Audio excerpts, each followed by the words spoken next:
Good morning, guys. So, as of now, talagang patuloy pong mga pag-ulan. Pero, ganun pa man, still praying for everyone's safety. And marami na po talagang naperwisyo na pinsala ng bagyo at mga baha na to. Lalo na sa mga mabababang lugar na madaling bahain. Lalo dito sa amin, especially sa Malolos, lubog na. Pero, sana nga tumigil na ang ulan, Lord. Maawa si Lord and bumigil na yung mga pag-ulan at bumaba na yung mga baha kasi parang may paparating pa raw na bagyo. So right now sharing with you itong daily devotional ko about Book of Psalms pa rin tayo. Isa to sa mga nag-strike sa akin na chapter, itong Psalm 32. So it's about call to forgiveness, call to repentance. Still, ang nagsasalita niyan is si David.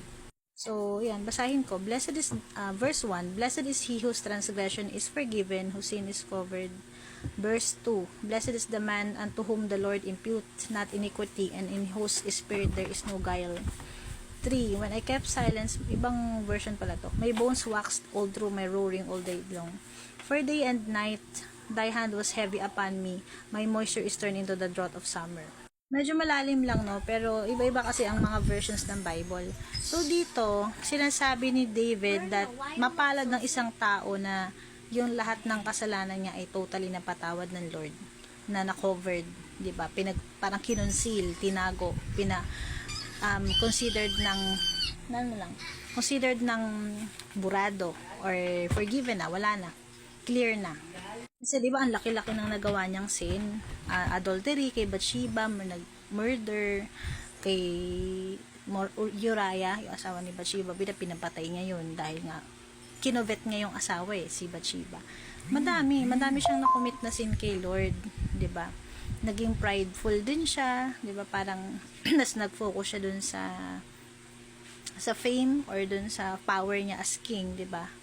Pero yun, talagang minsan kailangan mong sumaldak o bumagsak talaga sa kasalanan bago ka ma-humble at ma-realize mo that you really need God's forgiveness, diba? Pero dito, ang kagandahan nito, nagrepent si David. Tapos kinonsider pa rin niyang blessed siya. Diba? So, para bang ini-encourage nga niya yung mga, yung dito sa verse na to na lumapit kay Lord at humingi ng tawad. Kailangan yung repentance. Kasi, and makikita dito yung consequences ng mga unconfessed sin is parang mabibigatan ka, naboburden siya. Kasi sabi niya, when I kept silence, my bones waxed old through my roaring all day long. Dun sa ibang version, my life is wasting away, parang ganun. So parang, if you will not confess your sin, mabigat sa puso di ba? Maski tayo nararanasan natin, parang binabagabag ka ng konsensya mo, hindi ka mapakali, wala kang peace of mind, wala kang peace of heart, mabigat yung heart mo, hindi ka mapakali, ganun yung naramdaman niya. So parang napaka-uncomfortable, and it will push you talaga to repent. Kapag yung Holy Spirit kasi, when it is really at work in you, in your heart, lalo na kung isa kang Christian, once you committed sin, hindi ka titigilan yan hanggat hindi mo naihingi ng tawad or na i-confess kay God yung nagawa mong sin. Kung wala kang nararamdamang conscience, it is a sign na yung parang wala lang, hindi ka nababagabag, hindi ka nako-convict.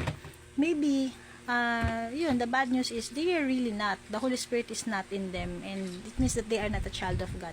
So kung anak ka ng Diyos at nagkasala ka, at nakaramdam ka na ang bigat ng heart mo, hindi ka mapakali sa kasalanang nagawa mo, and it will move you to repent.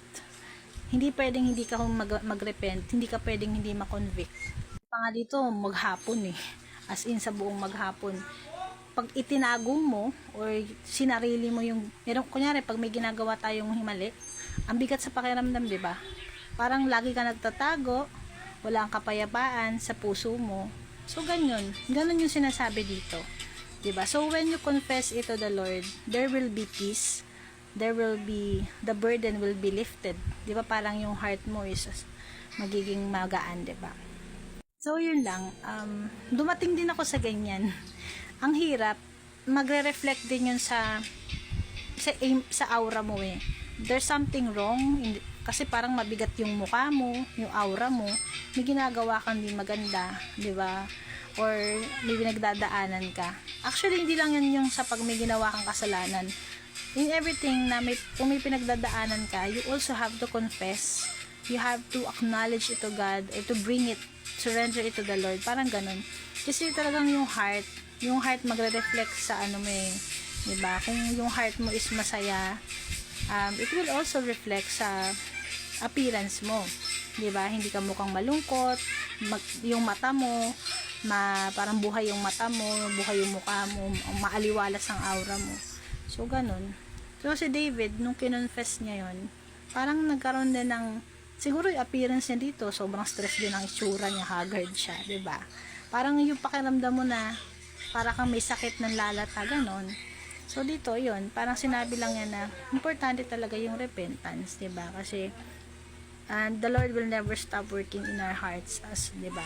Kapag meron tayong ginagawang hindi niya kalooban, He will keep on knocking on our hearts na, uy, bumalik ka sa akin. Ganun naman si God eh. Napaka-abundant ng grace ni God.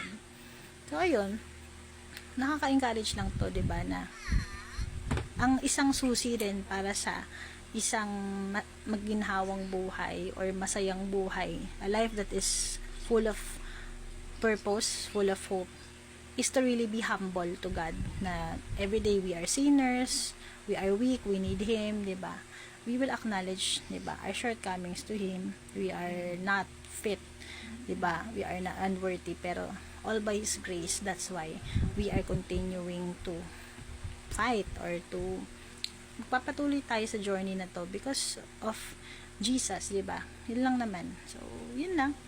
May we all be safe and God bless everyone. Sana ay nakatulong tong verse na to sa mga may pinagdadaanan dyan or mayroong mga kinoconceal na unconfessed sin or may something that we're doing something wrong. Huwag kayong if you hear God's voice, don't hesitate to adhere to that voice. Sundin natin agad si Lord kasi laging huwag tayong mag-atubili na gawin yung tama kasi before things get worse, kasi alam ni Lord kung ano yung makakabuti for us, diba? And our life is not our own, and He is the one who is in control of everything. So we will trust everything to Him because He knows what's best for us. God bless.